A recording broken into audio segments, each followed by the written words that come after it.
Então, nesse evento de hoje, nós vamos ter aqui um momento que é das 10 às 11h30 para essa apresentação e discussão, né, para abertura de perguntas. A nossa proposta, então, é que, como vocês vão ver, nós estamos com 3 profissionais que vão discutir a temática proposta, que é a importância do processo de disclosure para a segurança do paciente. Cada um deles vai ter 15 minutos para falar um pouco, tocar nos pontos importantes sobre esse tema, e depois, né, o restante do tempo, a gente vai abrir para perguntas através do chat para poder responder pelo menos algumas perguntas, tá? Bom, então, antes de apresentar aqui os nossos participantes, os nossos palestrantes, eu queria só comentar com vocês da importância dessa temática do disclosure, né? Então, acredito que grande parte de vocês saibam, mas de toda forma, as instituições que prezam pela segurança do paciente, elas compartilham com pacientes e familiares ocorrências de erro no cuidado à saúde, né? Então, o objetivo do disclosure, que é uma da revelação, é permitir que o paciente e a família saibam honestamente o que aconteceu, quais as medidas que foram tomadas para minimizar algum dano e o que será feito para que esse erro, essa falha não se repita, né? Então, a gente percebe que essa temática, ela é importante para nós, profissionais da saúde, gestores da área de saúde, hospitalar, clínicas, e também é extremamente importante para nós enquanto ser humano. Portanto, ela tem 2 propósitos aqui, né? Nós estamos numa condição, muitas vezes, de profissional, mas nós também estaremos, ou já estivemos, na posição nossa ou no familiar, numa condição de ser paciente, portanto, temos aqui os nossos direitos, então é importante até a gente conhecer toda essa temática, né? Então, sem consumir muito tempo aqui da apresentação, eu vou comentar, então, nós temos 3 palestrantes, eu vou rapidamente apresentar cada um deles, e eles vão começar a conversar com vocês, tá? Bom, nós temos aqui o Giancarlo Colombo, que é gerente de prática médica e risco do Hospital Israelita Albert Einstein, o José Branco, que é diretor executivo do Instituto Brasileiro de Segurança do Paciente, e a Soraya Acioli, que é gerente técnica assistencial e de qualidade do Hospital Santa Isabel. Então, vocês veem que são pessoas muito experiência, que têm muito a compartilhar, então aproveitem bastante essa manhã. E para começar aqui a falar do tema, então, eu vou passar a palavra para Soraya Acioli. A palavra é sua, Soraya. Dizer que é um tema sensível, mas é um tema bom da gente discutir, necessário, e acho que não existe, né, colegas, certo ou errado. A gente tem condutas, instituições que já estão mais maduras na discussão do disclosure, tem instituições que estão ainda engatinhando, outras que já estão no meio do caminho, e não existe instituições que só ela faz o certo e aquela que faz errado. Então, a gente vai discutir aqui temas e questões que são diferentes, mas que todas estão certas conforme o seu cenário e realidade. Eu quero trazer alguns pontinhos para vocês de abordar a necessidade de se aplicar um disclosure numa instituição, o que é que a gente teria que ter como premissa, né? É extremamente importante uma política institucional clara sobre o assunto, que esteja bem divulgada e fortalecida na organização. Né? Existem alguns critérios que se recomenda para que se faça um disclosure, para que a gente... Soraya, você ficou muda. Poxa, estava muda esse tempo Voltou. todo? Não, foi só agora. Só tá. Então tá. Os últimos 5 segundos. Ah, que ótimo. Então, eu estava dizendo que existem critérios, né, para aquela instituição aplicar uma política de disclosure e fortalecê-la, é importante que isso esteja estabelecido previamente, né, critérios para aplicar esse disclosure. Geralmente ele está associado a eventos adversos graves, mas existem instituições, como é o caso da nossa, que também aplica em algumas condições o disclosure em um incidente sem dano ou um quase erro ou near miss, obrigatoriamente para EAGs, mas em outras circunstâncias, principalmente quando é a família ou o paciente que traz essa necessidade, identifica, a gente também realiza o disclosure. Então, na sua organização, é interessante que também haja essa premissa, né, estabelecida antes da prática do disclosure em si, que é uma revelação, uma abertura de informação com o paciente e família.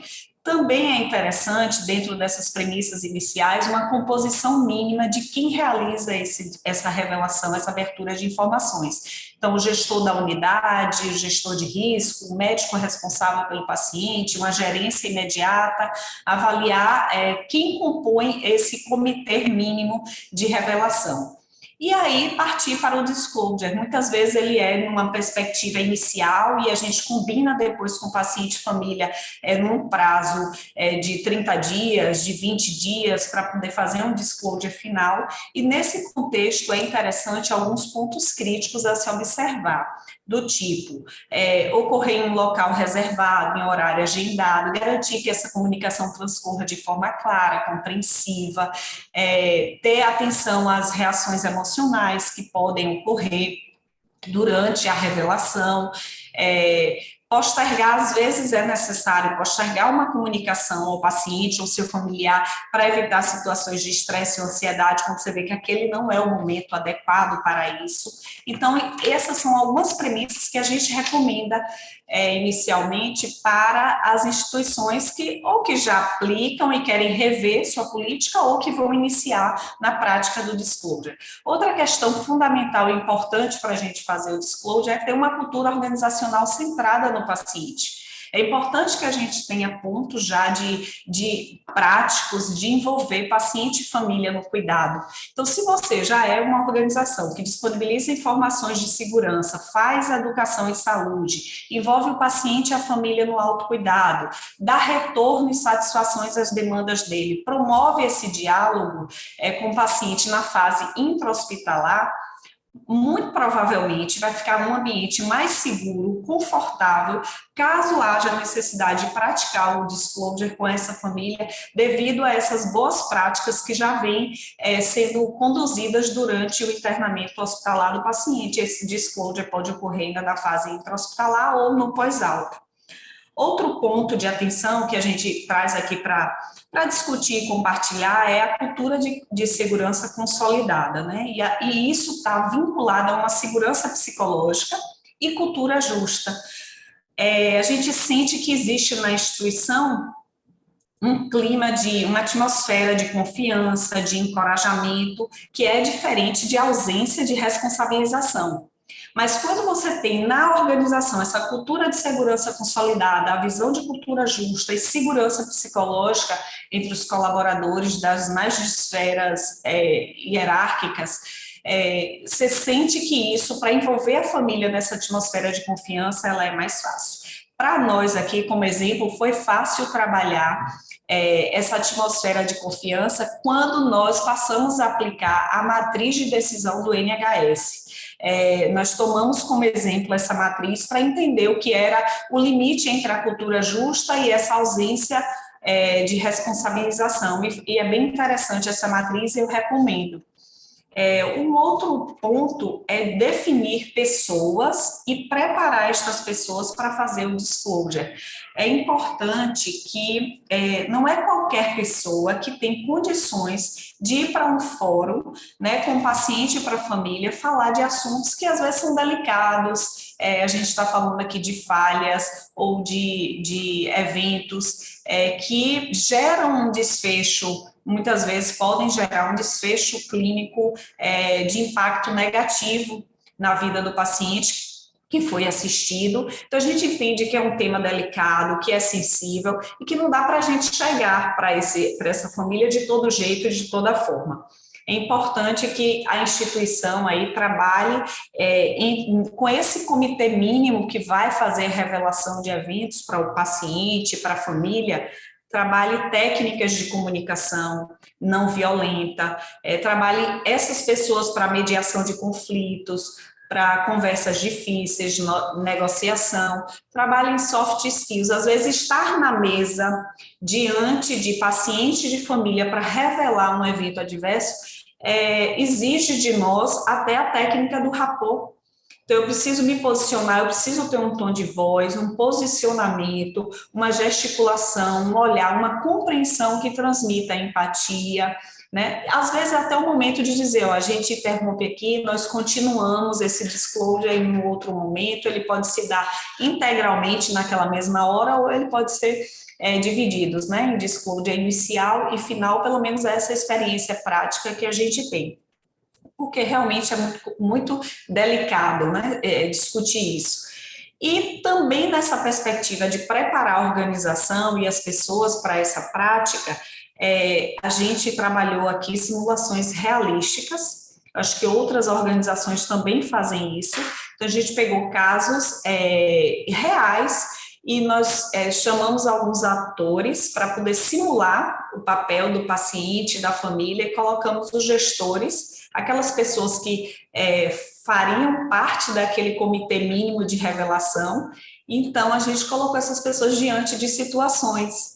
E aí, antes de prepará-las para essa mediação, para esse momento de encontro com a família e com o paciente, a gente expôs a situação, teatralizada ali por um ator, e nós vimos o comportamento, como é que essas pessoas se comportavam. Isso foi, após a autorização deles, gravado. Depois eles foram treinados nessas técnicas de comunicação não violenta, de conversas difíceis, e aí a mesma situação foi exposta por uma segunda vez, e a gente percebeu já uma maturidade, um crescimento, um comportamento, coisas que eram ditas que não foram, posições, soft skills mesmo, que foram adquiridas. E aí essas pessoas viram o antes e viram o depois. E foi bem interessante, porque esse é o caminho para poder se preparar, né, as pessoas que irão fazer parte dessa revelação. Então, gente, aqui só fixando com vocês os pontos que nós trouxemos aí nessa primeira abordagem inicial, os colegas aí na sequência vão contribuir com outros pontos de vista. Nós falamos da importância de se ter uma política institucional clara, divulgada e fortalecida dentro da organização, estabelecendo os critérios para se fazer o disclosure, um comitê mínimo para fazer esse momento de revelação. Nós falamos da importância de se ter na organização uma cultura centrada no paciente, porque senão de nada adianta a gente querer fazer disclosure se a gente já não tiver essa visão de cuidado centrado. Vai ser um desastre. Desculpa informar, se a gente não tem essa visão, muito provavelmente você vai expor a sua organização a uma situação delicada. E também um terceiro ponto foi que nós falamos a questão da cultura de segurança consolidada, e ela está extremamente vinculada à segurança psicológica e a uma cultura justa. Saber diferenciar até quando existe uma responsabilização pelo ato praticado e que gerou um desfecho desfavorável, ou quando aquilo foi uma questão não intencional. E definir quem são as pessoas e preparar essas pessoas para fazer o disclosure. Eu acho que são pontos assim, elementares e iniciais para a gente introduzir esse tema e essa discussão. E agora, então, a gente vai passar a palavra para o José Branco. José Branco, a palavra é sua. Muito obrigada. O disclosure não é uma prática universal. A primeira coisa que a gente tem que ver, se perguntar, por que isso não é uma prática universal? É uma coisa que todo mundo, quem trabalha na qualidade, quem trabalha nessa área de segurança, diz assim, é a coisa certa a fazer. Ninguém tem dúvida disso. Gerenciar as consequências de um incidente com dano clínico, um dano grave clínico, é nossa obrigação. E a gente acaba esquecendo que o paciente ele tem o direito de saber, né? Nós temos o dever de informar o que aconteceu. E o mais importante é que a gente tem que melhorar nossos processos para que aquele tipo de evento não ocorra mais. Essas premissas são fundamentais para que a gente consiga analisar um pouco o desafio de disclosure hoje num país como o nosso, que é um país continental, um sistema de saúde que 75% da população é atendido no Sistema Único de Saúde, o restante é atendido no setor privado. E o que a OECD fez um trabalho, um report em 2018, dando 2 recomendações para a gente melhorar a segurança do paciente no mundo. Seria educação em segurança do paciente, que deveria ser prioridade, incorporado até nos currículos médicos e da formação dos profissionais de saúde e da certificação. Então, isso seriam duas premissas importantes para a gente começar a melhorar um pouco a segurança do paciente nos países. E quando a gente vai analisar esse dado no Brasil, que a gente olha quantos hospitais são certificados no Brasil, nós temos menos de 10% dos hospitais certificados. Mesmo os núcleos de segurança que são fundamentais para a gente fazer uma política de disclosure, só 50% deles estão ativos hoje no Brasil. Então, nós precisamos capacitar esses núcleos de segurança do paciente para que a gente possa ter essa política de disclosure. Porque a principal barreira hoje é de conhecimento. Tá? Nós sabemos que há uma minoria dos incidentes são conhecidos, são investigados e são relatados. Então, isso dificulta muito. Nós estamos agora com 503, Fátima, participantes aqui. Mostra a importância do tema e o quanto isso está no dia a dia das pessoas. Então, a angústia de tentar resolver um problema, mas a gente precisa evoluir, porque nós temos algumas situações. Vamos para alguns casos clínicos que eu quero que vocês respondam, vocês aí, cada um de vocês. Como é que vocês agiriam nessa situação e como é que a instituição de vocês estão agindo? Tá? Para vocês terem uma ideia, para o debate entre vocês nos hospitais, quando vocês retornarem à discussão no seu hospital. O primeiro caso, eu tive uma paciente que ela tinha 25 anos, ela teve um diagnóstico de uma hepatite fulminante, a gente conseguiu fazer o diagnóstico dela de imediato, ela foi encaminhada para um centro de transplante, foi agendado o transplante dela para o dia seguinte, isso cria uma expectativa de extremamente eficiência. E no momento que ela estava se dirigindo para o centro cirúrgico para fazer o transplante, ela teve uma convulsão. E aí nós levamos ela para tomo e ela tinha uma hemorragia intracraniana. Então, essa paciente, nós precisamos fazer o disclosure dessa paciente, não porque nós fizemos tudo certo, não houve nenhum incidente, a assistência foi adequada, mas a expectativa da família pelo grau de maturidade que teve o hospital de fazer tudo certo, levou assim. Nós temos que acolher, como a Soraya falou muito bem, tem que ter empatia, tem que saber conversar, tem que ter alguém especializado nisso para abordar a família, porque a expectativa dela, a família não acreditava que a filha morreu, a mãe não acreditava. Como? Então, isso tudo. Mas aí, nesse caso, nós temos que dizer que não houve falha aí. Então, isso precisa ficar bem claro que nós temos muitas situações hoje nos hospitais que são assim. São desfecho qual as variáveis a gente não tem controle. Um segundo caso que eu gostaria de mostrar para vocês, para ver como é que vocês conduzem no seu hospital, imagine uma senhora de 90 anos que internou no hospital com diagnóstico de pneumonia, está confusa, ela é indicada para ir para terapia intensiva, ela interna na terapia intensiva, está 2 dias na terapia intensiva. Essa paciente, na agitação, ela arranca a sonda nasointeral. Foi optado por repassar a sonda nessa paciente, era domingo, um plantão à noite, e quando passaram a sonda, tudo bem, a enfermeira passou o raio-x para o médico e ela também olhou e disse, não, está liberado. Só que estava na posição errada e se injetou um volume grande de dieta na paciente. A paciente acabou entrando em insuficiência respiratória, piorou o seu quadro e acabou indo a óbito uns dias depois.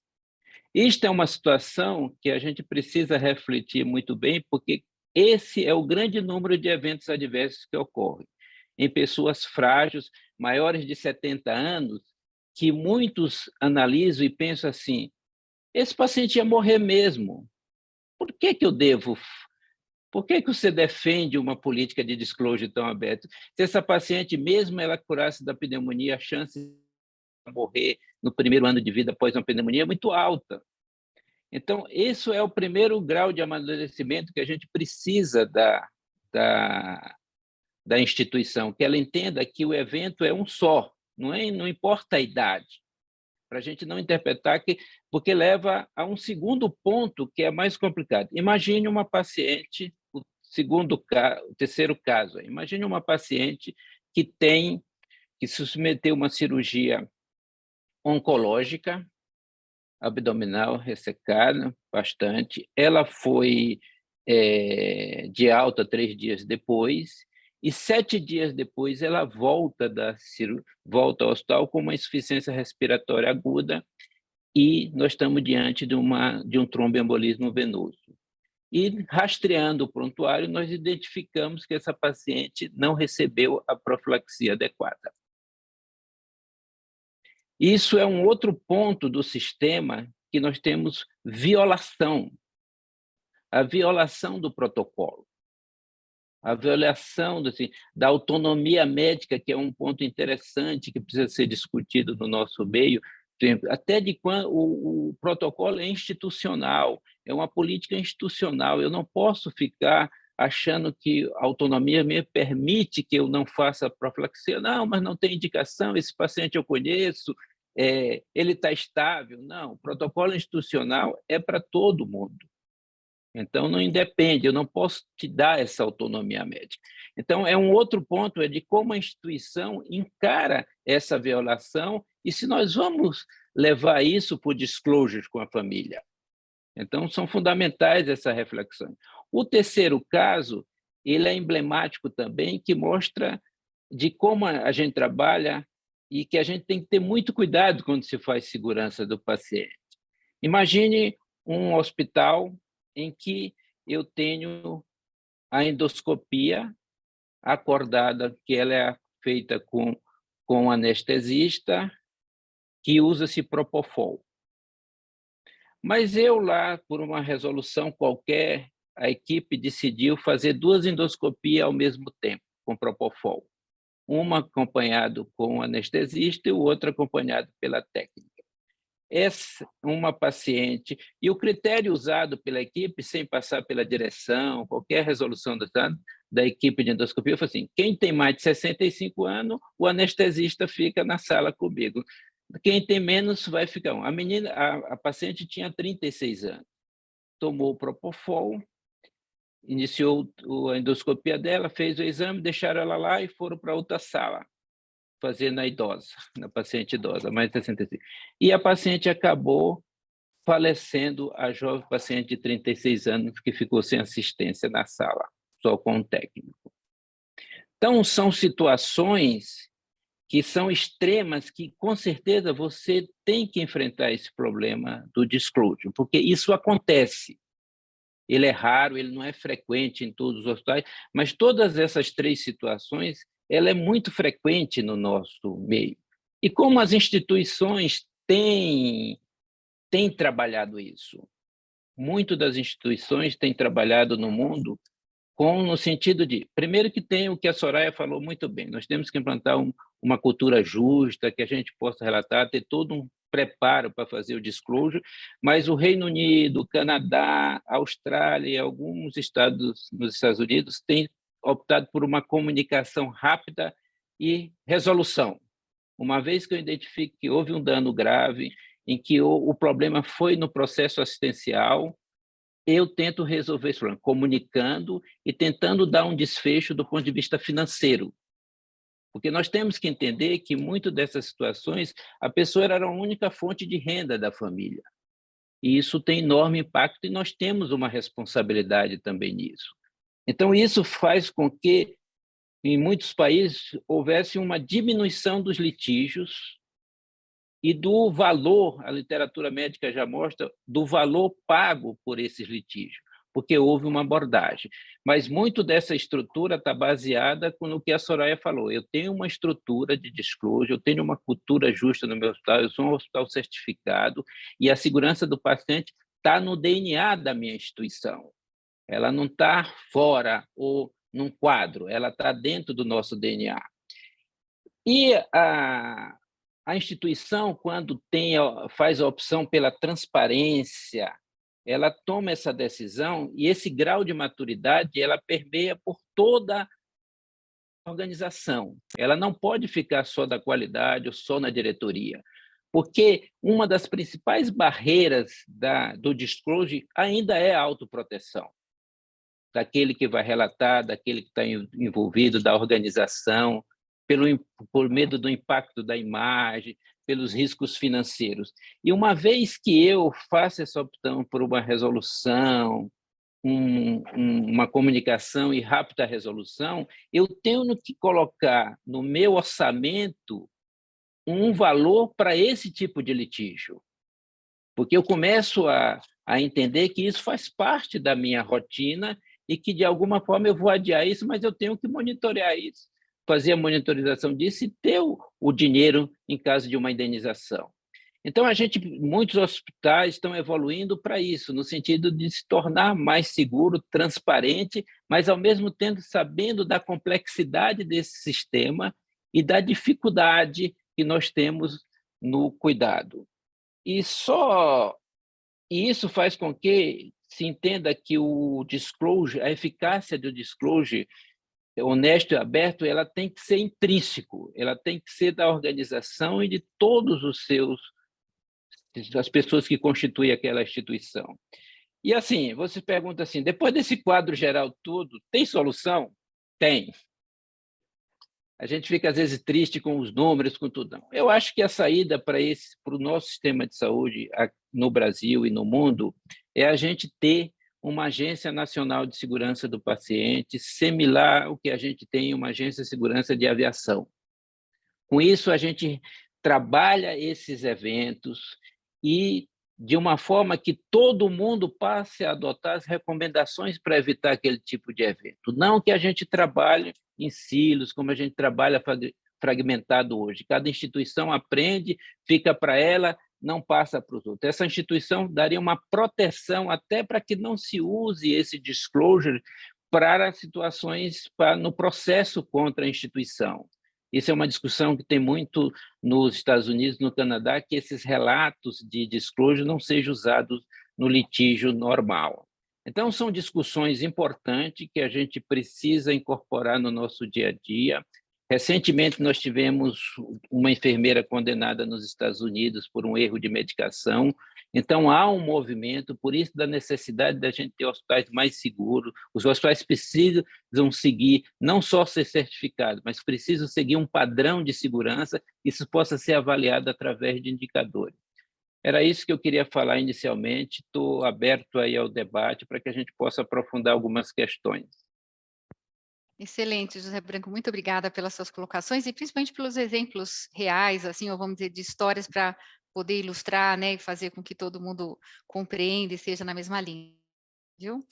Bom, vou passar agora a palavra, então, para o Giancarlo Colombo. Agora, a palavra é sua. Acolhimento, pessoal. Eu acho que essa é a principal palavra quando a gente fala em gerenciamento de risco aqui no Einstein. Nós estamos diante de uma situação onde não tem vencedores, né? O médico perde, a instituição perde e o paciente perde. Então, literalmente, como foi dito, é um cenário catastrófico.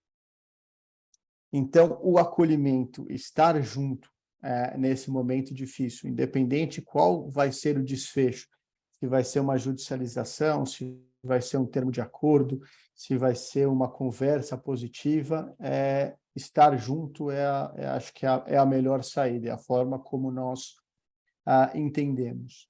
Quando um evento ocorre aqui no hospital, duas frentes são abertas, né? A gente fala, essas duas frentes elas andam em paralelo.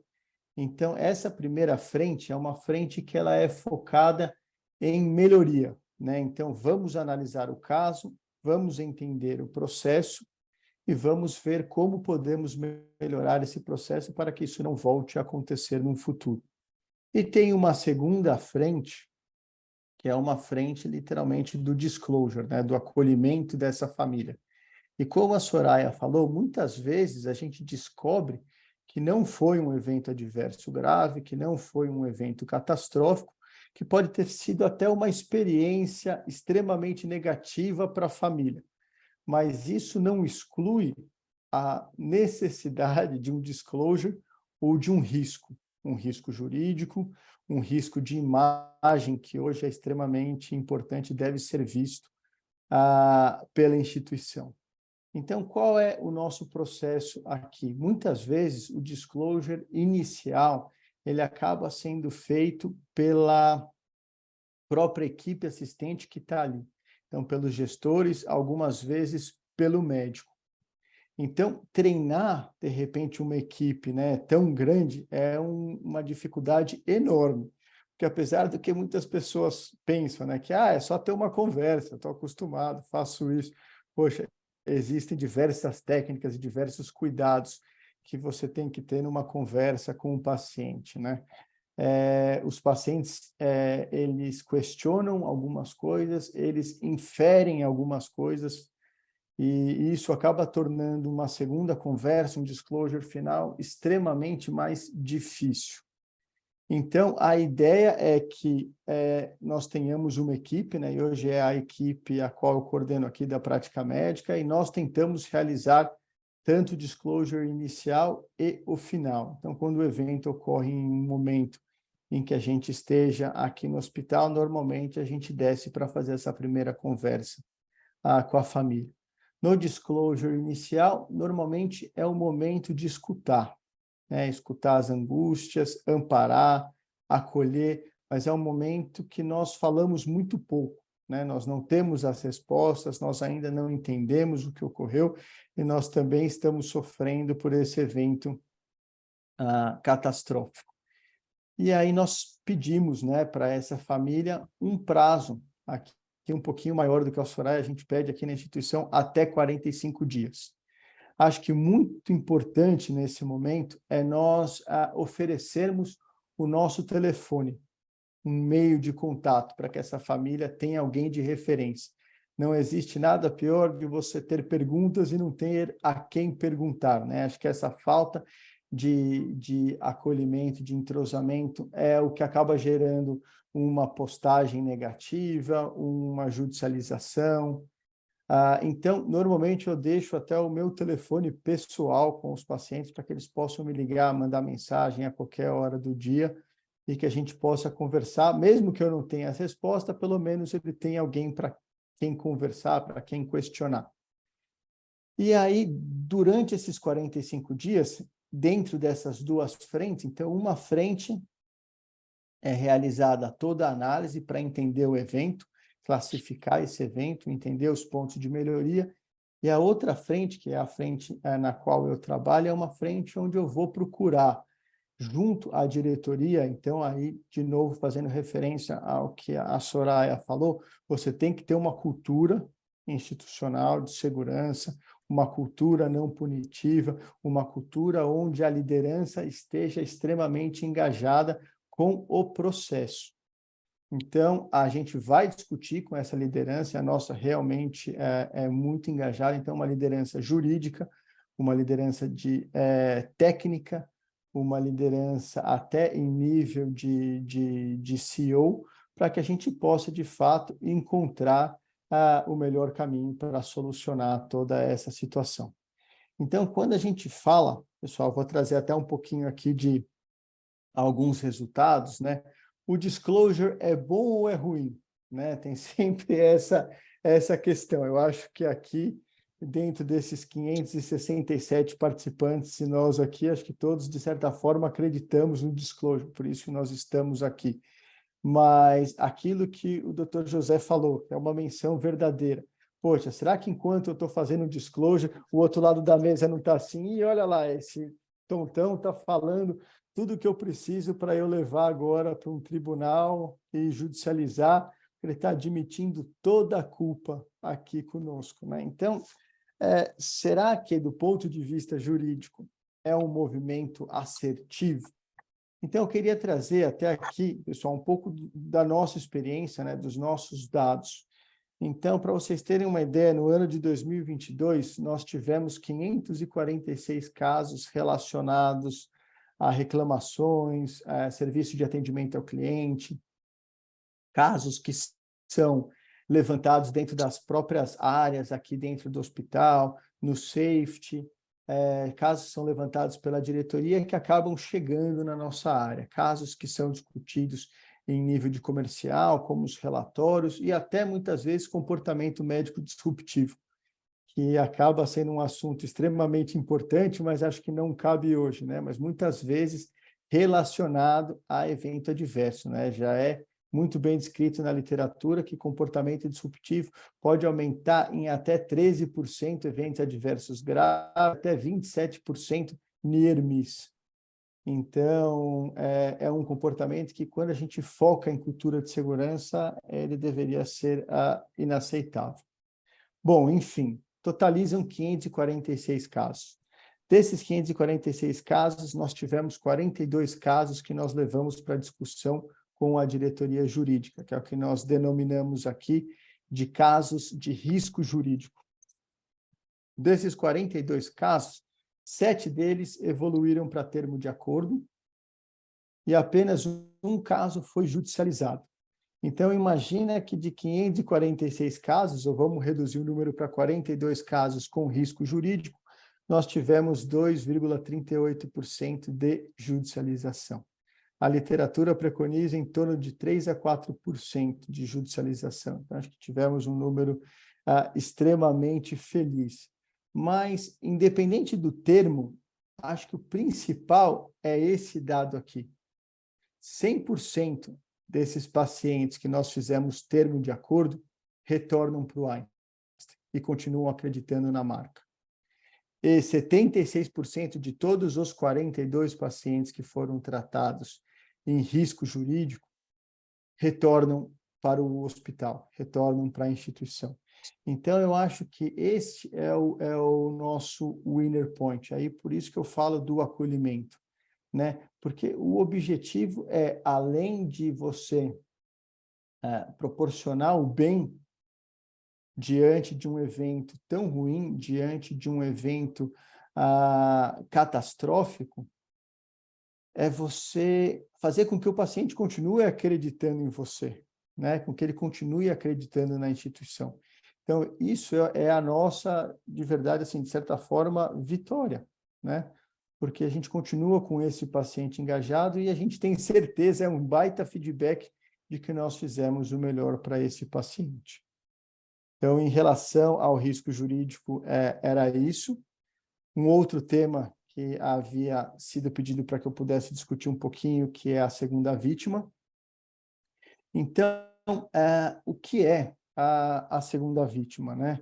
A segunda vítima começou com Albert Wu, que né, ainda um médico, que na época trabalhava no Johns Hopkins, não sei se ainda trabalha, isso no ano de 2002, e ele definiu o conceito, né, e toda a literatura e o trabalho sobre segunda vítima.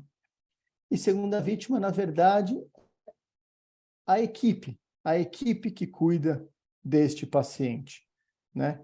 Então, se nós pensarmos que a primeira vítima, perdão, é o paciente, a primeira vítima são os familiares, a segunda vítima seria o paciente. Hoje a gente fala da terceira vítima, que somos nós, aquelas pessoas que estão analisando o caso, aquelas pessoas que vão ter que fazer o disclosure, mas vamos focar na segunda vítima. Eu bati até uma foto aqui da nossa definição de segunda vítima, porque são inúmeras as segundas vítimas que têm inúmeras descrições e definições. Dentro de toda a literatura, a nossa ficou da seguinte forma: as segundas vítimas são todos os profissionais de saúde, médicos e equipe multiprofissional que estão envolvidos em um evento adverso imprevisto com consequente dano ao paciente. Considerando que a probabilidade do profissional envolvido vir a sofrer danos físicos e psicossociais é relativamente alta, o amparo e apoio a esse profissional é primordial para que ele possa retornar às suas atividades com a segurança necessária. Então, com a intenção de fazer com que esse profissional retorne às suas atividades, porque muitas vezes, e assim, A experiência que nós tivemos são profissionais que chegam aqui e falam, quero largar a medicina, não quero mais tratar meus pacientes, me sinto inseguro. Então, realmente, é um momento extremamente complexo, né? Tanto para a família quanto para essa segunda vítima. E como funciona, na verdade, o nosso fluxo? Então, nós temos, de certa forma, fluxos distintos para a equipe médica e para a equipe multi, né, profissional. Na verdade, não é um fluxo distinto entre equipes. Vou mudar. Nós temos um fluxo distinto para a equipe médica de corpo clínico aberto, que aqui no Einstein é extremamente significativo. Nós temos mais de 8.000 médicos no corpo clínico aberto e nós temos um fluxo para um corpo clínico contratado, né? Então, para o corpo clínico contratado e equipe multi, nós temos tanto a hotline como o POP, né? Então, a partir do momento em que o gestor identifica uma segunda vítima, ele dá início a esse processo, então fazendo tanto o acolhimento do profissional, muitas vezes tirando o profissional da assistência, vai para casa, vai folgar, folga essa semana, eu arrumo gente para cobrir, o pessoal da psicologia, da psiquiatria, vai entrar em contato com você, medicina do trabalho, para que possa dar continuidade nesse atendimento. E depois acaba entrando em contato via hotline, via POP, com a estrutura necessária para o atendimento desse profissional. E para o corpo clínico aberto, este é o programa que nós aqui da Prática Médica gerenciamos, né? Então, nós temos um psiquiatra e uma enfermeira sênior que, de fato, fazem todo esse acolhimento, né? E todo esse mentoring. Então, a partir do momento em que houve o evento, o setor de qualidade e segurança avisa a nossa prática médica aqui, e a nossa prática médica acaba fazendo o acolhimento, né? E entra em contato com esse profissional. E aí são iniciadas diversas conversas, né? Caso o profissional aceite participar do programa. Porque, de novo, senhores e senhoras, né? Muitas vezes é comum o profissional não aceitar, tá? Então, tem uma série de estigmas na cabeça dele, né? Poxa, se eu entrar nesse programa, vão falar que eu estou sofrendo, vão falar que eu sou problemático, vão falar que eu estou louco, que eu não posso mais operar, e é o hospital que eu gosto. Então, de verdade, vou me tratar fora daqui. Então, quando a gente liga para oferecer o acolhimento, o profissional fala, ó, tem um psicólogo fora, tem um psiquiatra fora, não preciso, estou bem, está tudo ótimo, e ele tem dificuldade de se abrir, né? De abrir essa culpa, né? Então, nem todos aceitam. Então, só para vocês terem uma ideia, nós tivemos 31 eventos. Desses 31 eventos, ano passado, em 2022, 16 foram eventos adversos graves, 7 foram eventos catastróficos. Dos 7 eventos catastróficos, os 6 médicos foram abordados, né? Apenas 5 deles continuaram dentro do programa. Esse programa, de fato, é uma sessão inicial. Nessa sessão inicial é feita uma avaliação de impacto. E é uma expressão do sofrimento, né? Então, existe, de fato, uma escala. Então, você vê desde um médico sem dano até um médico com danos físicos por conta deste evento, né? E aí todo um tratamento embasado nessa classificação e nessa conversa. Um tratamento que pode ser mais psicossomático, psicoterapia, quanto pode ser um tratamento medicamentoso. E nós tivemos resultados positivos, onde todos, de fato, foram retornando às suas atividades e ainda hoje fazem parte do nosso programa. Então, Fátima, acho que era isso que eu tinha para passar e estamos abertos, acho, a discussões. Muito obrigado pela oportunidade.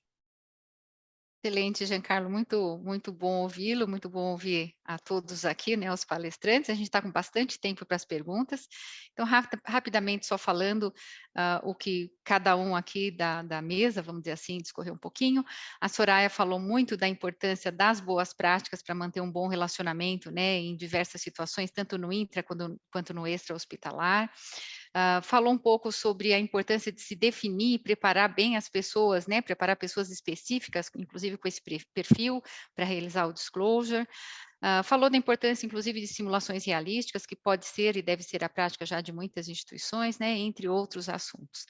O José Branco também trouxe bastante conceito para nós, destacou bem que o disclosure não é uma prática universal, inclusive destacando a importância das organizações de saúde terem uma certificação que busca a qualidade e segurança do paciente, e que hoje no nosso país aí é em torno de 10%, né, José Branco, pela sua colocação, não chega nem a isso muitas vezes. Falou que uma das principais questões é a barreira de conhecimento para que a gente implante essa prática nas instituições de saúde. Deu alguns exemplos, né, práticos para compreensão de eventos, e eu particularmente gostei muito da colocação de que muitas vezes a gente associa a necessidade de disclosure apenas com erros, né, e questões de dano e tudo mais, mas que existem de fato situações como essa do transplante hepático de uma jovem, que também existe uma necessidade de um disclosure, de uma evolução, né, de um caso, e que isso também é bastante crítico e necessário, né, realmente bastante importante.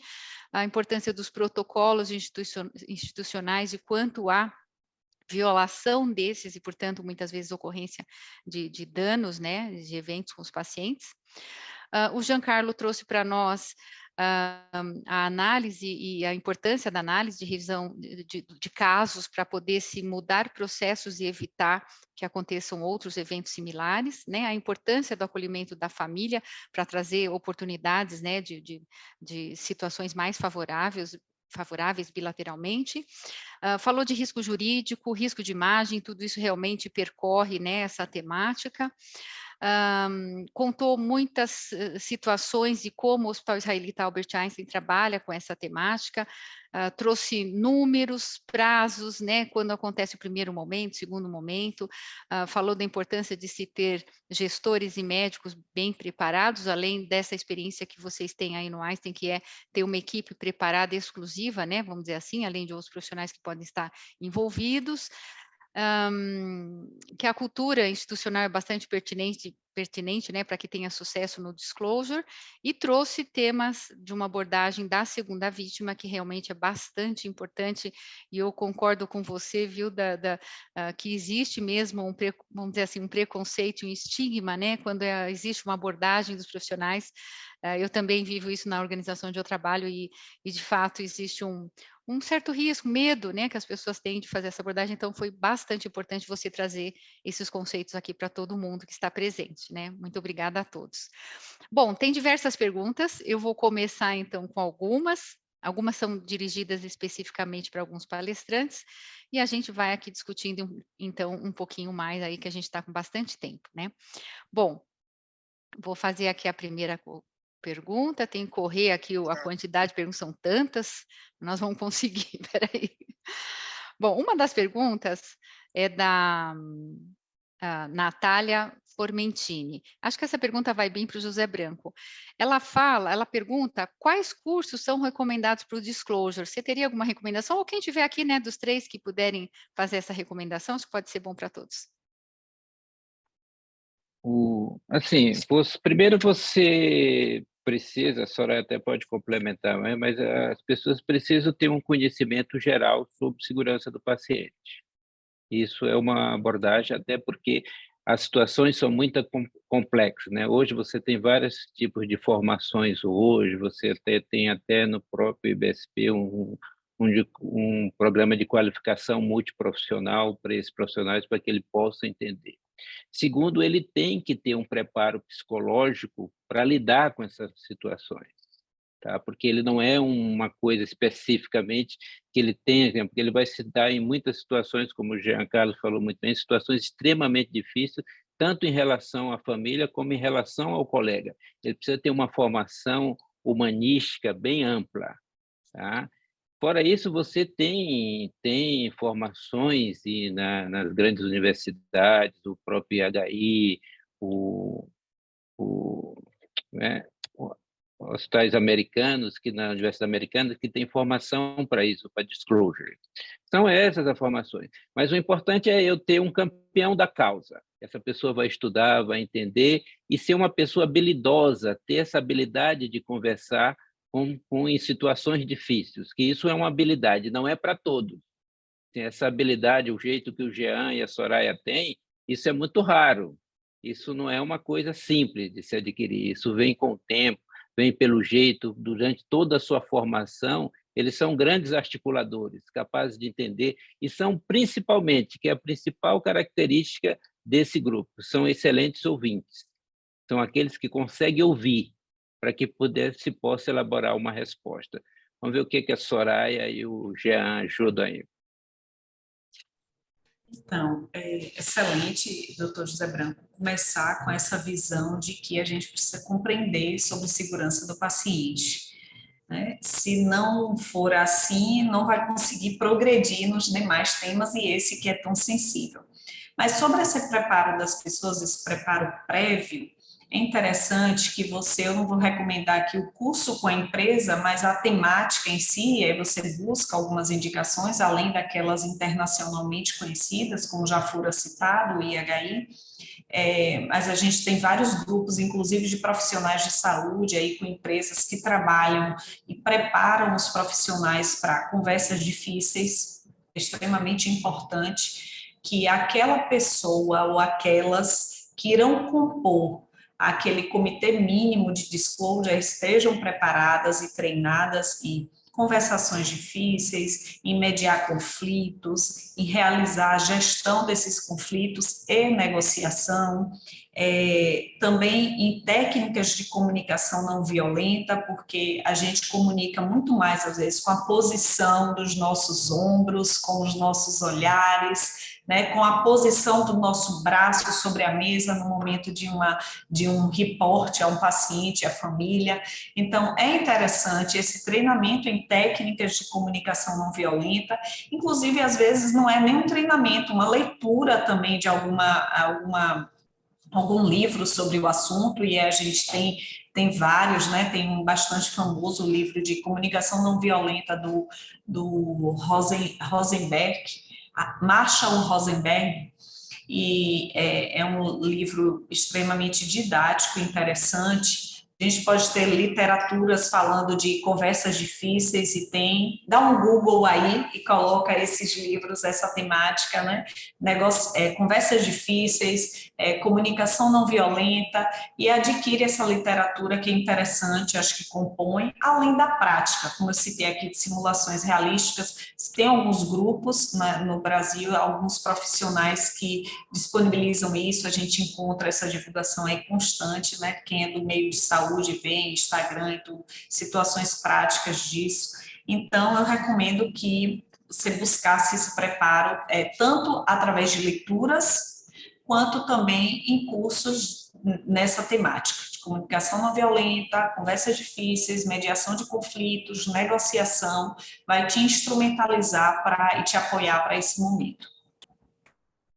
O que eu falaria só, eu acho que é sempre lembrar do objetivo, né, e do propósito. De novo, eu acho que sempre manter o mindset, a cabeça limpa, né, para escutar e para entender que, mesmo que você sinta que a conversa está indo para um lado mais agressivo, um lado que vai levar para a judicialização, ou mesmo que você sinta que o paciente está de má fé, que a gente sabe que muitas vezes aqui tem má fé, né?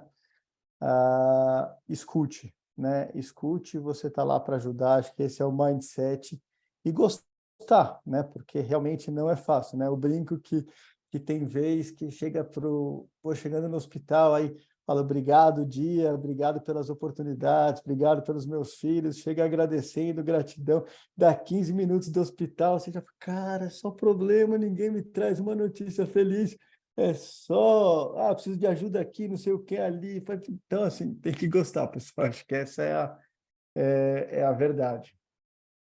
Isso aí, muito bom. Isso é bem a realidade, né, chega né? às vezes, começa alguns minutos, lá vem bomba, né.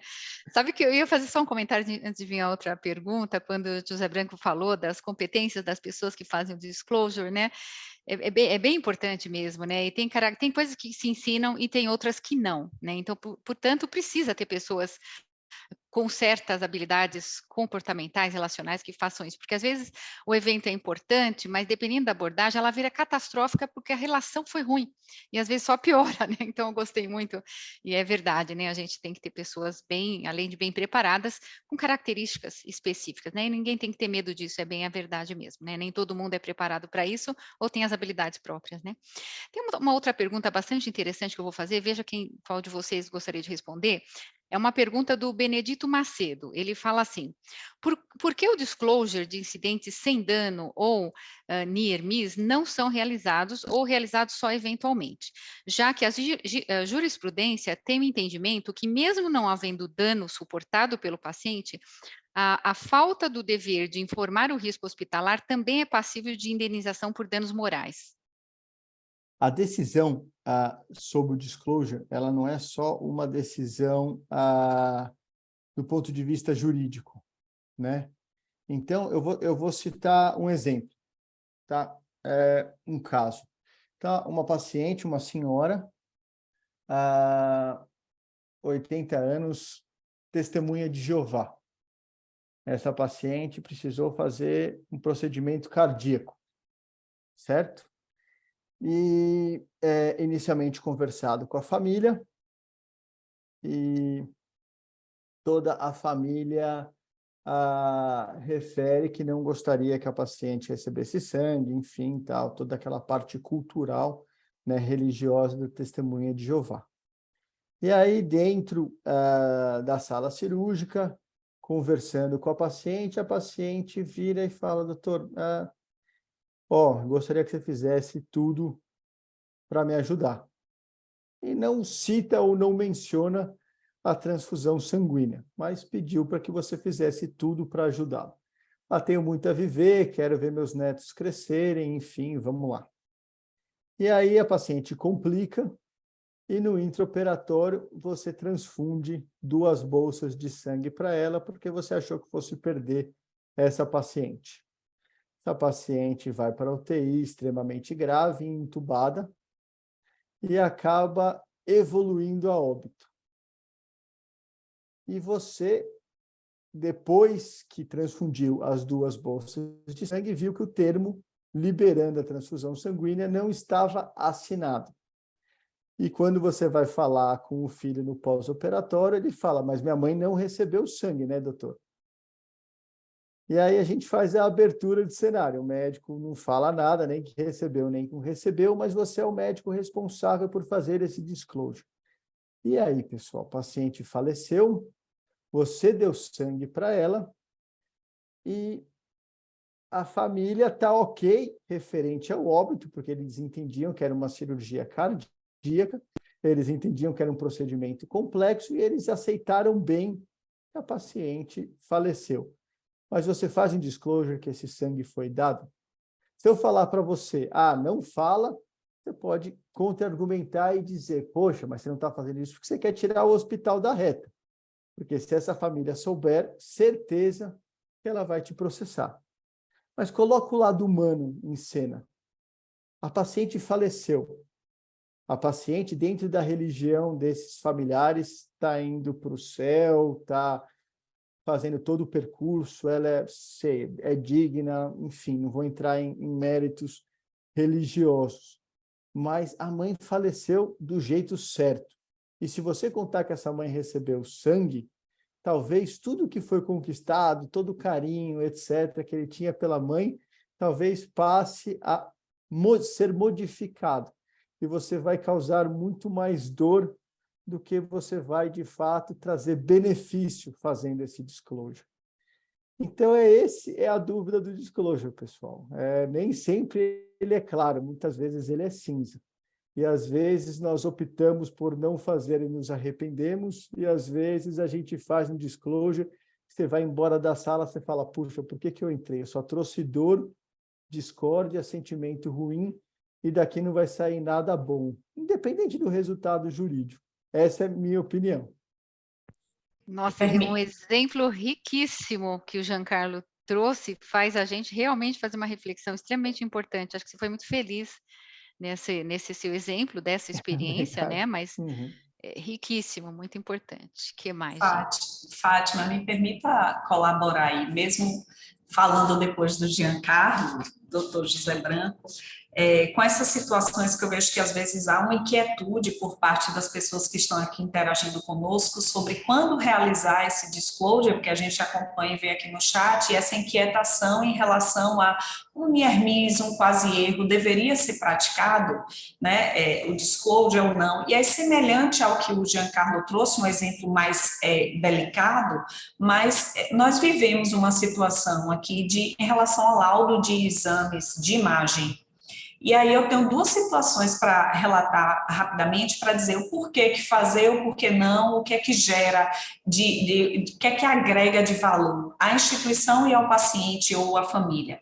Então, houve um exame que foi liberado por nós e encaminhado para a família, ela resgatou esse exame e estava trocado o nome. Ela identificou que o nome estava trocado e sinalizou ao nosso núcleo de atendimento ao cliente sobre isso.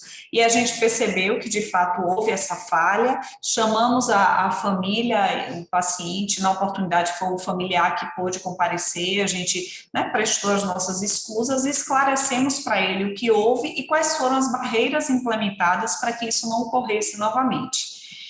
Na mesma situação já ocorreu do laudo ter sido trocado em um outro episódio, mas isso foi visto pelo colaborador da área e ele conseguiu, vamos dizer, reverter a situação e dar o direcionamento correto para que o paciente conseguisse receber o seu laudo adequadamente. Aí eu pergunto, a primeira situação foi percebida pela família, sinalizada na instituição e a gente fez o disclosure com ele. Uma segunda situação do laudo trocado, em que a família não chegou às mãos do paciente nem do seu familiar, isso foi percebido dentro da organização. O que agregaria de valor? Eu fazer o contato com essa família e praticar o disclosure dizendo, olha, nós identificamos aqui que o seu laudo quase ia ser trocado, mas a gente aplicou a nossa ação de barreira aqui e a gente não conseguiu. Qual é o ganho? Transmitir uma insegurança, de repente, gerar uma angústia nesse paciente ou numa família desnecessariamente? Então, assim, não é que a instituição está se omitindo de revelar algo, mas é porque a gente precisa colocar na balança o que agrega de valor, o que a gente... Às vezes existe um aprendizado organizacional que é nosso, que a gente impede que outras falhas, né, aquela questãozinha do queijo suíço, que é bem discutido, a gente consegue aprender e aplicar as ações de barreira ou preventivas, e às vezes existe um aprendizado mútuo do paciente, da família e da organização.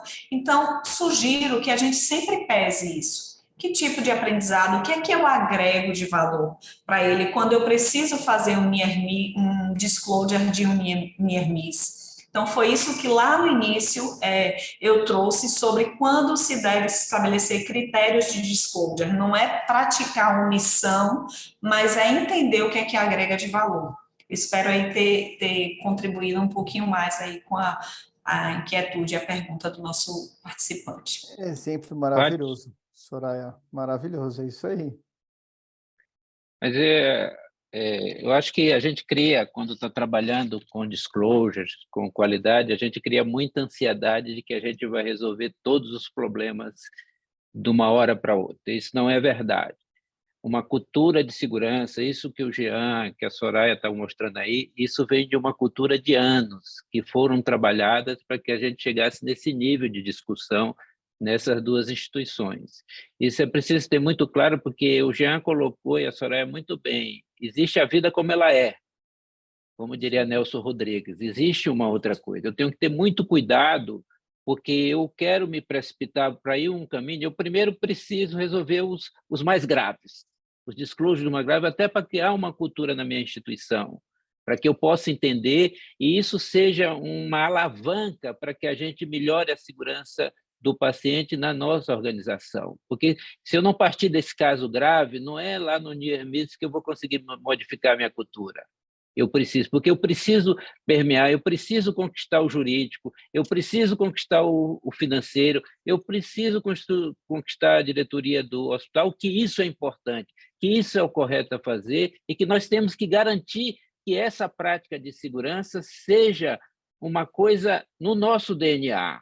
Como é a aviação? Todo mundo aqui viaja de avião e não tem medo do avião cair. Por quê? Porque ele é seguro. Mesmo aquele avião que já tem um circulando que caiu recentemente, no começo da pandemia, e a gente anda nele no Brasil sem questionar. Por quê? Porque as práticas de segurança foram adotadas por todo mundo.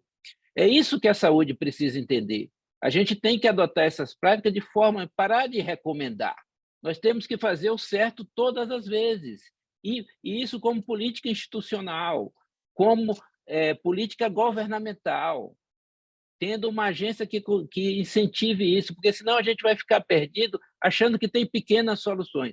Mas qualquer cultura, qualquer modificação, ela passa por anos de trabalho, de conquista, de construção dessa cultura justa. Perfeito, José Carlos. Bem, bem importante, né? Todos esses pontos que estão sendo colocados aqui. Tem mais uma, seguindo aqui nas perguntas, tem uma dúvida importante, eu vou colocar, que é o seguinte: a Lília Martinez Trabasso, ela primeiro parabeniza a ANAP pelo evento, né? E coloca o seguinte: diante do desfecho óbito, imediatamente ao evento, quando se deve, ou quando se faz o disclosure, né? No período imediatamente após ou após o luto, né? Como isso deve acontecer? Convoca-se a família a posterior? Então, ela fala um pouco aí de eventos nesse nível, né? Em que momento se faz quando a questão é óbito? Vou começar aí respondendo e depois os meus parceiros podem trazer seus exemplos. Como eu disse no início, não existe certo nem errado, às vezes existem posições diferentes e que não estão erradas. Recente, a gente passou por uma situação recente em alguns meses, não é coisa de última semana, não. A gente passou por uma situação semelhante a essa ilustrada aí na pergunta, e a gente fez o contato, aquilo que o Giancarlo em algum momento falou, né? Se disponibilize para o cliente, né? Quem seria esse canal e essa pessoa. E nós precisávamos fazer um disclosure com essa família e fizemos o contato. Entendemos que ela estava no período de luto, mas a gente se disponibilizou para que quando ela ou a pessoa que estaria indicada pela família viria à organização, à instituição, ela estivesse disponível para isso. Então, a gente tem uma fala elaborada de que entende o momento de luto da pessoa e realmente há que se entender. E a gente disse, quando você quiser se sentir disponível, se sentir preparada para a gente falar sobre esse assunto, estamos aqui. Então, assim, não existe um tempo, eu vou falar com essa família 15 dias após, 20 dias, neste caso, não, a gente respeita. Existe um tempo para uma tratativa interna. No caso, o Jean falou dos 45 dias, aqui a gente tem os nossos SLAs, né, de lida com as áreas, porque existe um trabalho anterior de investigação, de levantar melhorias, antes do disclosure, propriamente dito, e a gente fez o contato com essa família e disse, quando você quiser. E aí ela espontaneamente disse, olha, em tal data, tal época, no mês seguinte, pela ocasião dela, disse, em tal data eu estou disponível, me retorne o contato nessa data, por favor, eu tenho interesse, sim, em conversar com vocês. Então, assim, isso é muito relativo, você pode fazer o contato e a pessoa dizer agora, imediatamente, eu quero, e outros dizem um período. Então, acho que o princípio da transparência, né, da empatia, do você estar aberto para conversar, eles apoiam aí nessa relação, né, instituição e família. É só importante que assim que a gente às vezes tem que entender. A investigação ela é imediata do dano para que a gente tenha a riqueza das informações, que a gente converse com as pessoas envolvidas nas primeiras 24 horas. O familiar o que eu só tenho que ter a preocupação é de não perder esse caso, que ele não caia no esquecimento, que eu não possa retomar ele. Eu tenho na minha estrutura, tem um acompanhamento para esses casos que eu possa retomar a discussão com os familiares, já que eu tenho uma política bem clara e bem transparente com os meus clientes na minha instituição. Tem algumas perguntas, eu vou tentar colocar num grupo só, todas abordando a questão da segunda vítima, tá? Que o Giancarlo abordou aqui, mas obviamente todos podem responder. Então, algumas dessas perguntas falam o seguinte, questionam o seguinte. A Tânia Chapina, ela pergunta como chama a escala aplicada ao profissional para identificar o impacto na segunda vítima. Então, fala sobre uma escala. Depois, a Priscila Martins Delgado pergunta, o encaminhamento ambulatório de segunda vítima inclui colaboradores envolvidos no evento adverso com dano leve ou moderado? Então, ela quer saber quais eventos que se encaminha, que se indica, né? E se sim, se teria uma volumetria de atendimento, né? Você até abordou algumas coisas da volumetria, mas ela também questiona mais um pouco.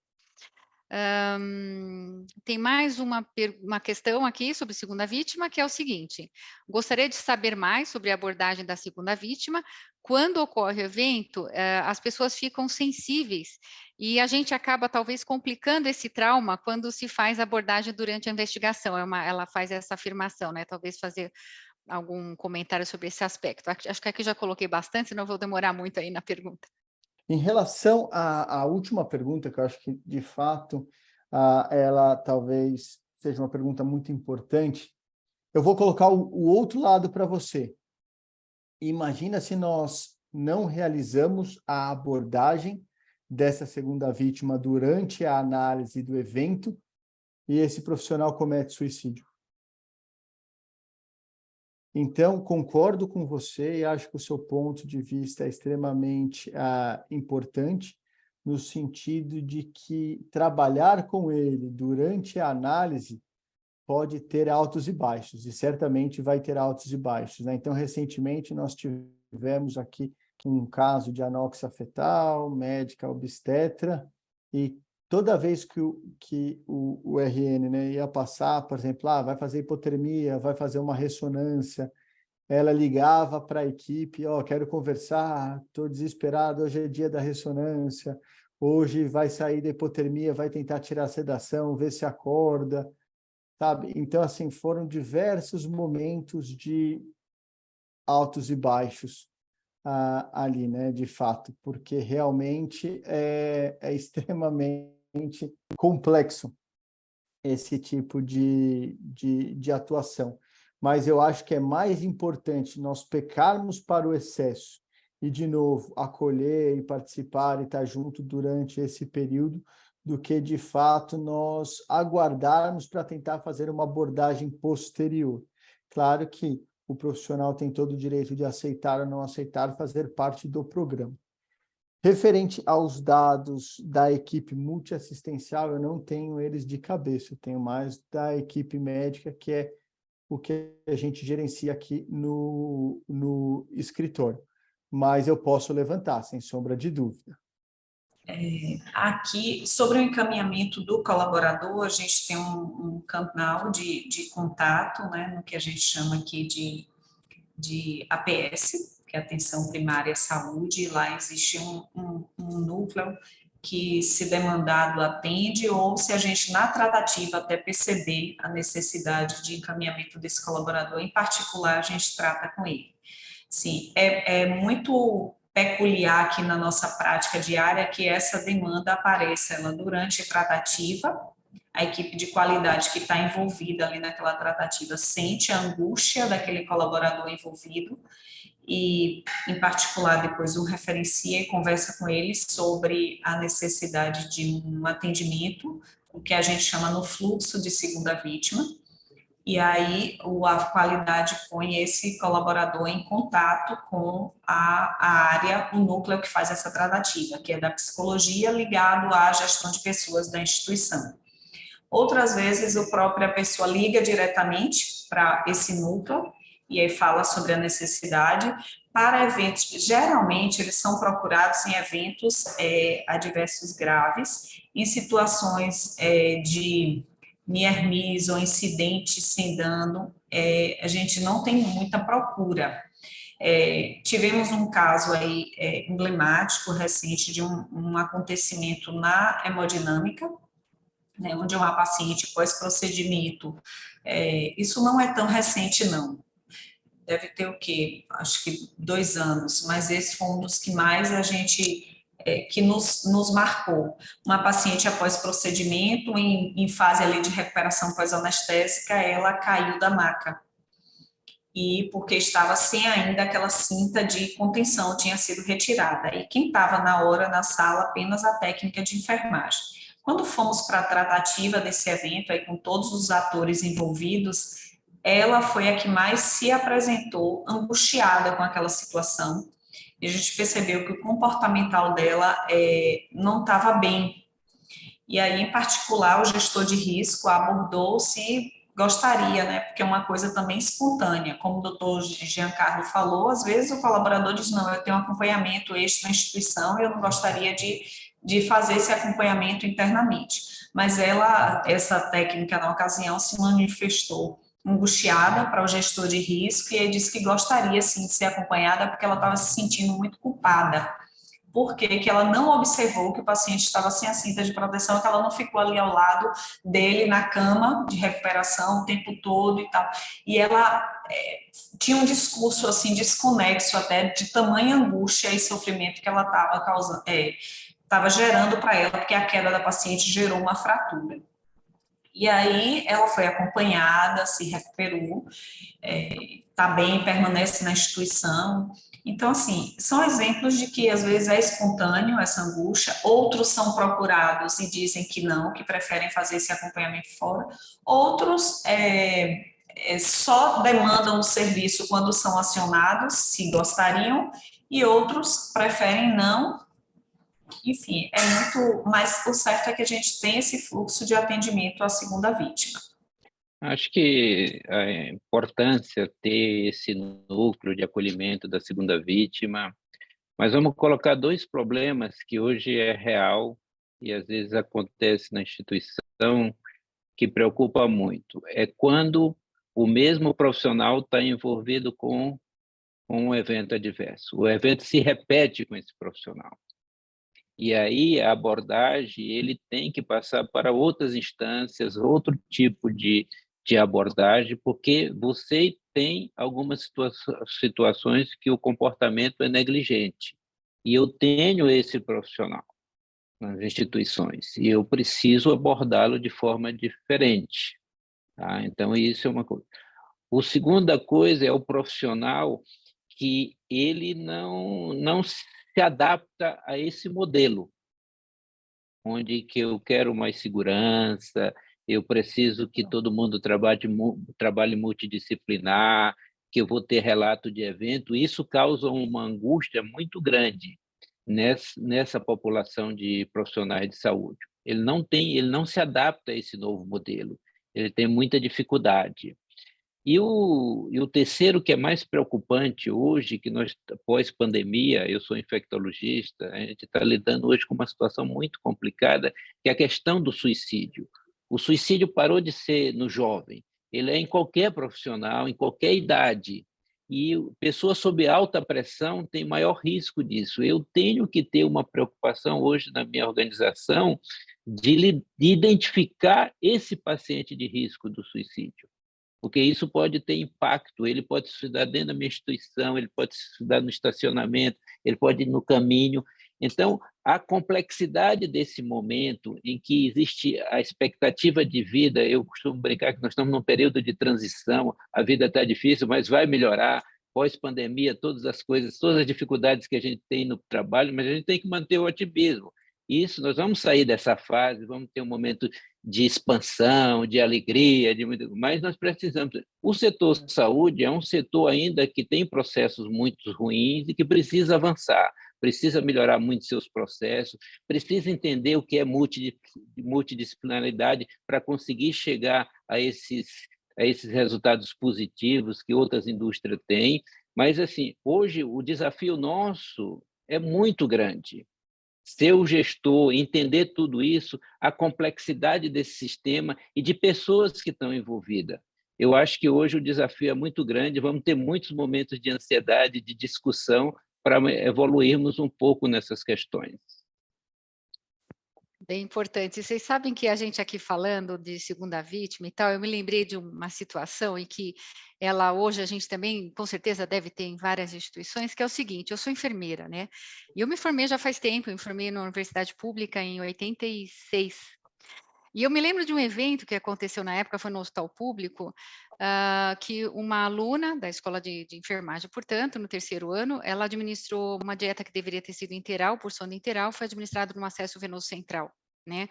Na época não existiam dispositivos de conexão que não, né, que se coincidiam, a pauta sobre o erro, ela era velada, né? Não se falava como a gente tem hoje, né, essa abordagem toda, e fato é que a aluna desistiu de se formar, estava já no terceiro ano e tal. E eu me lembro bem do impacto em todos os alunos, né, e na professora. Olha só quantas vítimas são, né? Inclusive os demais alunos ficaram horrorizados, ficaram com medo de fazer algum procedimento errado e tal, mas essa discussão, quanto se evoluiu, né, o quanto a gente aprendeu, mas que também as escolas aí, né, dos profissionais de saúde, passam por situações como essas e que os alunos podem estar envolvidos e os professores também, né, quem acompanha estágio e tudo mais. É mais um episódio aí. Bom, nós temos 3 minutinhos, mas eu vou fazer uma última pergunta para a gente aí fechar, né, o rol de perguntas. Tem muitas, mas tem algumas que são que a gente pode ainda falar de uma. Tem uma pessoa, que é a Lorena, ela perguntou o seguinte: quais os primeiros passos para a implantação de disclosure? Então, vamos aí pensar nos hospitais que estão iniciando, querem iniciar essa prática. O que vocês recomendariam? Por onde eles poderiam começar, né? Puxar aí o fio da meada para poder desenvolver essa cultura e essa prática? O principal dela, acho que a Soraya falou muito sobre isso, é a criação da cultura, né? Então, acho que o primeiro passo seria uma diretoria, né, uma liderança da instituição que seja participativa e tenha interesse na construção do processo do hospital. Então, você vai precisar ter muito apoio da sua diretoria, né? Eu acho que esse seria inicialmente o primeiro apoio, até para que você tenha toda o livre acesso até a operação para a construção de uma cultura de segurança, né? Acho que o disclosure é muito mais uma consequência disso tudo, né? Você tem que criar essa cultura antes, né? E aí da cultura, acho que muito do que o Dr. José falou, que acho que é importantíssimo, seriam as certificações. Então, existem órgãos hoje que, de fato, eles já conseguem instruir sobre as melhores qualidades, né? Sobre a qualidade e segurança. Então, talvez procurar essas certificações para que, de fato, a gente possa aprender sobre qualidade, segurança, enfim, e só daí, depois, com toda essa base montada, que a gente cresceria na pirâmide e evoluiria para o disclosure. Não sei, acho que falando de forma mais macro, né? Então, apoiando aí, complementando a fala do Giancarlo, além da cultura, e quando a gente vai para uma questão, eu vou falar agora mais operacional, divulgado essa cultura, né, apoiado pelas questões de certificação, é importante que na política institucional que se escreva, que se defina ali quem é esse time de disclosure, ou seja, qual a composição mínima que deve compor esse núcleo, essas pessoas que vão fazer a revelação para o paciente ou família. Então, isso é próprio de cada instituição, mas no nosso caso, o núcleo mínimo é o gestor da unidade onde ocorreu o evento ou o incidente que vai ser revelado, o gestor de risco, o médico assistente responsável pelo paciente e uma gerência imediata. Nessas reuniões, a gente não inclui, em nenhum contexto, inclui a pessoa do jurídico, tá? A gente tira as dúvidas com o jurídico antes ou após, mas ele não vem para essa reunião. Não vimos essa necessidade de ter uma pessoa do jurídico ali.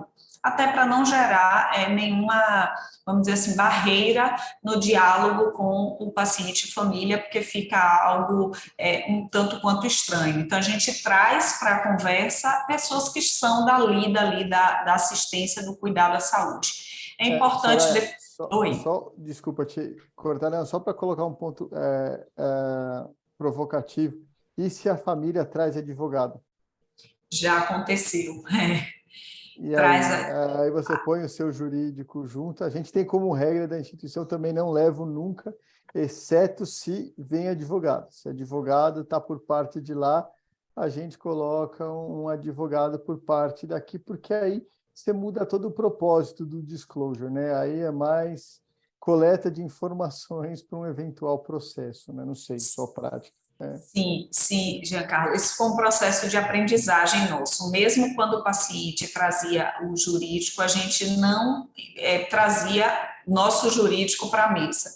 E aí teve uma outra situação mais delicada que a gente viu a necessidade de que jurídico com jurídico se conversassem ali. Embora o nosso jurídico, na mesa de discussão, ele não entrasse em detalhes legais, regulatórios ali, apesar da presença de um outro advogado, mas ele esteve presente, mas não se manifestou, não era o fórum. O que eu falei da presença do jurídico é que existe vou chamar de núcleo duro, né? Então, aqueles que estão sempre presentes. Então, não costumamos ter o jurídico participando.